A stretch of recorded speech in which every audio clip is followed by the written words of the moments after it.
ಕಾಂಗ್ರೆಸ್ ದಿವಾಳಿಯಾಗಿದೆ, ಪಾಪರಾಗಿದೆ, ಅಭಿವೃದ್ಧಿ ಕಾರ್ಯಕ್ಕೆ ಹಣ ಇಲ್ಲ, ಎಲ್ಲ ನೀರಾವರಿ ಯೋಜನೆಗಳು ಸ್ಥಗಿತ ಆಗಿದೆ, ಭಾಗ್ಯಲಕ್ಷ್ಮಿ ಯೋಜನೆ ಕೋಟ್ಯಾಂತರ ಹೆಣ್ಣು ಮಕ್ಕಳಿಗೆ ನೆಮ್ಮದಿಯಿಂದ ಬದುಕುವಂತ ಒಂದು ಯೋಜನೆ ಯಾಕೆ ನಿಲ್ಲಿಸಿದ್ದೀರಾ?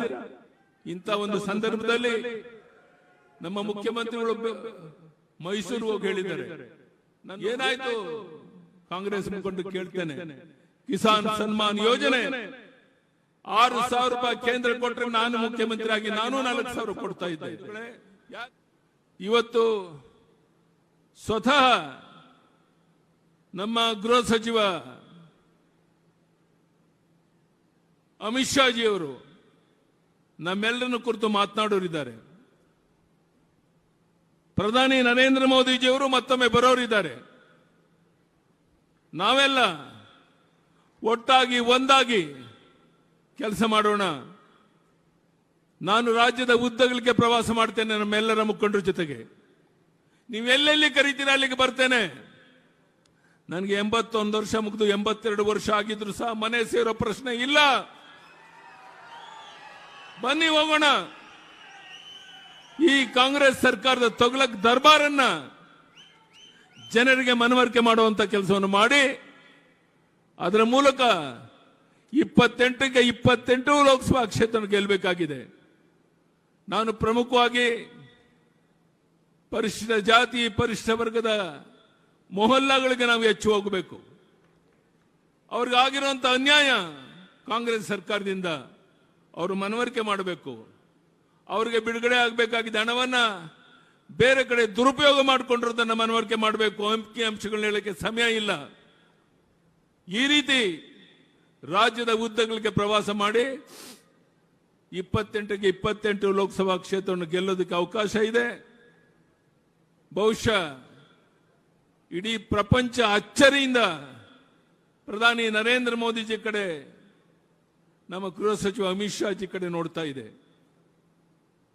21ನೇ ಶತಮಾನ ಇದು ಭಾರತೀಯರ ಶತಮಾನ ಅನ್ನುವಂಥದ್ದು ಮಾತು ಕೇಳ್ತಾ ಇದ್ದೇವೆ. एक देश में 2 प्रधान 2 विधान 2 निशान नहीं चलेंगे ಶ್ಯಾಮ್ ಪ್ರಸಾದ್ ಮುಖರ್ಜಿ ಅವರು ಹೇಳಿದಂತ ಮಾತು ಅದು ಇವತ್ತು ಸಾಕಾರ ಆಗ್ತಾ ಇದೆ. ನಾವೆಲ್ಲ ಒಟ್ಟಾಗಿ ಒಂದಾಗಿ ಕೆಲಸ ಮಾಡಬೇಕಾಗಿದೆ. ನಾನು ಮತ್ತೊಮ್ಮೆ ನಿಮ್ಮೆಲ್ಲರಿಗೂ ಕೈ ಜೋಡಿಸಿ ಪ್ರಾರ್ಥನೆ ಮಾಡ್ತೇನೆ. ಯಾವ ಪ್ರಧಾನಿ ನರೇಂದ್ರ ಮೋದಿಜಿಯವರು ಅಮಿತ್ ಶಾ ಜಿಯವರು ಒಂದು ದಿನ ವಿಶ್ರಾಂತಿಯನ್ನು ಪಡೆದೇನೆ ದೇಶದ ಉದ್ದಗಲಿಗೆ ಹೋಗಿ ಬಂದ ಮೇಲೂ ಸಹ ಪಕ್ಷವನ್ನು ಬಲಪಡಿಸೋ ದೃಷ್ಟಿಯಿಂದ ಕೆಲಸ ಮಾಡ್ತಿರ್ಬೇಕಾದ್ರೆ ನಾನು ನೀವಿಷ್ಟೇ ನಿಮ್ಮನ್ನ ಕೈ ಜೋಡಿಸಿ ಪ್ರಾರ್ಥನೆ ಮಾಡುವಂತಹದ್ದು.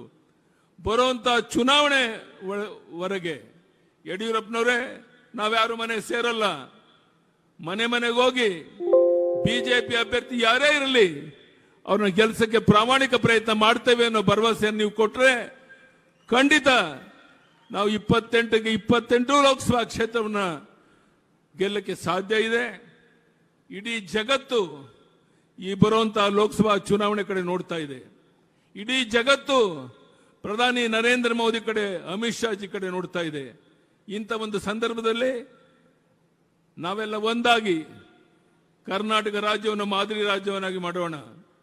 ಏನಾಯ್ತು ಕಾಂಗ್ರೆಸ್ ಮುಖಂಡರು ಕೇಳ್ತೇನೆ, ಕಿಸಾನ್ ಸನ್ಮಾನ್ ಯೋಜನೆ 6,000 ರೂಪಾಯಿ ಕೇಂದ್ರ ಕೊಟ್ಟರೆ ನಾನು ಮುಖ್ಯಮಂತ್ರಿ ಆಗಿ ನಾನು 4,000 ಕೊಡ್ತಾ ಇದ್ದೆ. ಯಾಕೆ 4,000 ಕೊಡೋದು ನಿಲ್ಸಿದ್ರೆ?